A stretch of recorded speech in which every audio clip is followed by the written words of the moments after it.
Hello, everybody, and welcome to Monday Morning Must Knows. My name is Merlin Rothfeld, and last week, what an amazing week, right? We had massive earnings announcements, most of it just fantastic earnings numbers, maybe a little bit of lowered forecasts, but still looking really good. And then, of course, from the crypto front, we had the Clarity Act, the Genius Act pass, and on Friday, the signing of the Genius Act into law by President Trump, which means stablecoins and digital assets are starting to become much more, relevant and acceptable around the world. So for those of you who are not in the Trading Academy cryptocurrency program, I would encourage you to check that one out. It is the future. All right, let's dive into what's happening this week. We'll start things off with earnings calendar because it's just huge again. There are 610 companies reporting this week, so a lot more than we've been seeing over the past few weeks, and there are some big names. Starting things off on Monday with Verizon, Cleveland Cliffs, and Steel Dynamics. Tuesday brings you GM, Lockheed Martin, Northrop Grumman, Coca-Cola, Intuitive Surgical, Philip Morris, and Halliburton.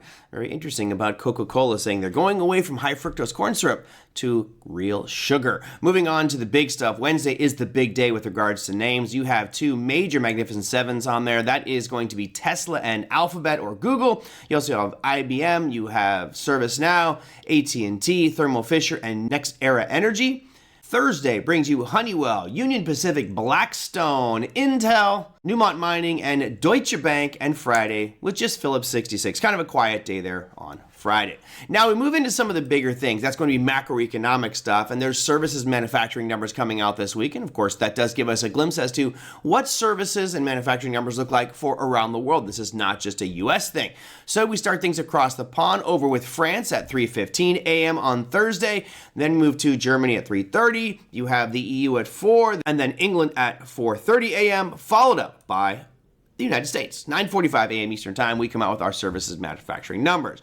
On that same vein, we can dive into the housing markets. Of course, interest rates are going to be moving wildly depending on what happens with Jerome Powell and President Trump. Then we have existing home sales on Wednesday at 10 a.m. Eastern Time, followed up on Thursday by new home sales at 10 a.m. Eastern Time. So there we go, a couple big macro pieces of economic data. Now let's shift our focus to central banks. Of course, all eyes are on Jerome Powell. Really the feud between Jerome Powell and President Trump. See if he resigns or he gets fired, whatever. Bottom line is rates are very important and everyone's focusing on those. But it's not about the US this week. It's about our neighbors across the pond. That'd be the European Union coming out with their rate announcement. Now, this has been an interesting one because they have been aggressively cutting. Right now, the expectations are, lo and behold, that they're going to keep rates right where it's at 2.15%. I think that's going to come as a bit of a change of trajectory. That's going to happen 8:15 a.m. Eastern Time on Thursday. But look at the chart here. This is the rate cuts we've been seeing since early 2024.